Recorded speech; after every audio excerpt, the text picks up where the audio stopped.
تو وہ قید ہو سکتی ہے، مگر صرف چاند گرہن کی رات پر۔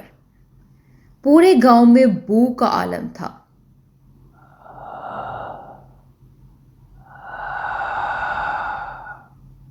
پورے گاؤں میں ہو کا عالم تھا۔ عابد، مولوی صاحب اور دو نوجوان درخت کے نیچے پہنچے۔ آسمان پر چاند گرہن تھا اور زرینہ کی روح درخت کی شاخوں پر تیر رہی تھی۔ جیسے ہی عابد نے تعویذ آگے بڑھایا، چڑیل نے زور سے چیخ ماری، مجھے واپس قید نہیں کیا جا سکتا۔ میں وہ ہوں جسے محبت میں دفن کیا گیا، اب سب سے بدلہ لوں گی۔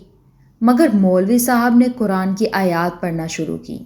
درخت لرزنے لگا، شاخیں خود سے تر ہو گئیں۔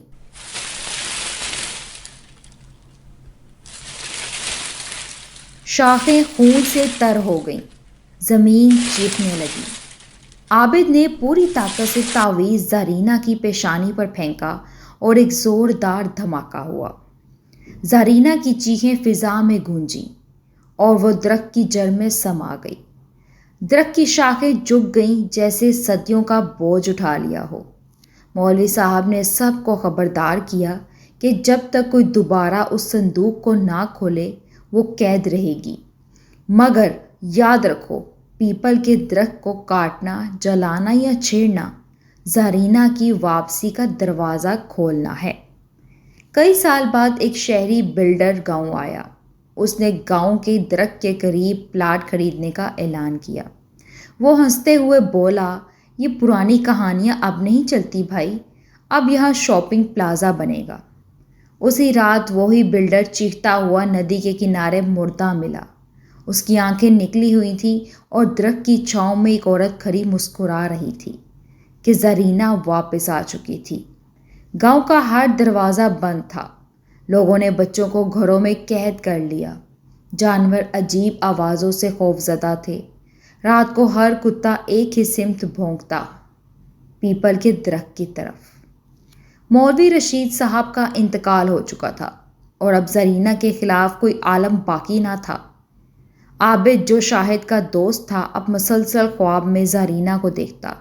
خواب میں زرینہ اس سے کہتی، تو نے مجھے قید کیا تھا اور تو نے میری قید میں مدد بھی کی تھی، اب میری پیاس تو ہی بجھائے گا۔ عابد کے جسم پر جلنے کے نشان بننے لگے، جیسے کوئی انگارے سے لکھ رہا ہو، خون دو، آزادی لو۔ کچھ بچوں نے کھیلتے ہوئے درخت کے نیچے وہی خالی صندوق نکالا اور اتفاق سے ان میں سے ایک میں سے اس میں انگلی کٹوا کر خون ٹپکا دیا۔ بس یہی کافی تھا۔ درخت کی شاخیں ایک بار پھر لرزنے لگیں۔ زرینہ کی روح مکمل طور پر آزاد ہو گئی۔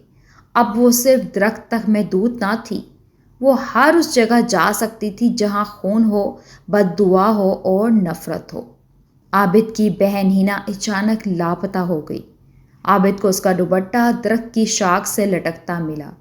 اب یہ ذاتی جنگ بن چکی تھی۔ عابد لاہور گیا اور وہاں ایک صوفی بزرگ سے مدد مانگی۔ بزرگ نے اسے ایک تعویذ دیا اور کہا، زرینہ کو ختم نہیں کیا جا سکتا، لیکن اسے قید ضرور کیا جا سکتا ہے، مگر شرط ہے کہ قربانی دی جائے۔ کس کی قربانی؟ عابد نے پوچھا۔ تمہاری اپنی۔ عابد خاموش ہو گیا، مگر وہ تیار تھا۔ چاند کی روشنی مدھم تھی۔ درخت کے نیچے وہی صندوق رکھا گیا۔ عابد نے اپنے ہاتھ کی نس کاٹ کر زمین پر خون بہایا۔ زرینہ درخت سے اتری۔ اس بار وہ زیادہ خوفناک تھی۔ چہرہ آدھا جلا ہوا، آنکھیں سیاہ، آواز مردوں کی طرح بھاری۔ اب تو مجھے آزاد نہیں کر سکتا، میں اب صرف انتقام ہوں۔ عابد نے جیسے ہی تعویذ اس پر پھینکا، زرینہ نے اسے جکڑ لیا۔ درخت کے تنے میں ایک درار پیدا ہوئی اور زرینہ عابد سمیت اسی میں سما گئی۔ ایک دھماکہ ہوا، درخت ساکت ہو گیا، آسمان پر بادل گرجے اور اچانک بارش ہونے لگی۔ صبح جب گاؤں والے وہاں پہنچے تو درخت بالکل خشک ہو چکا تھا، جیسے صدیوں پرانا ہو۔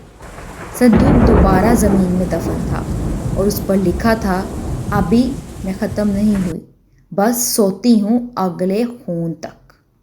زرینہ کی کہانی ختم نہیں ہوئی۔ وہ ہر اس جگہ آ سکتی ہے جہاں ظلم ہو، جہاں عشق کو ذبح کیا جائے اور جہاں پیپل کا سایہ ہو، کیونکہ وہ صرف چڑیل نہیں، وہ بد دعا ہے۔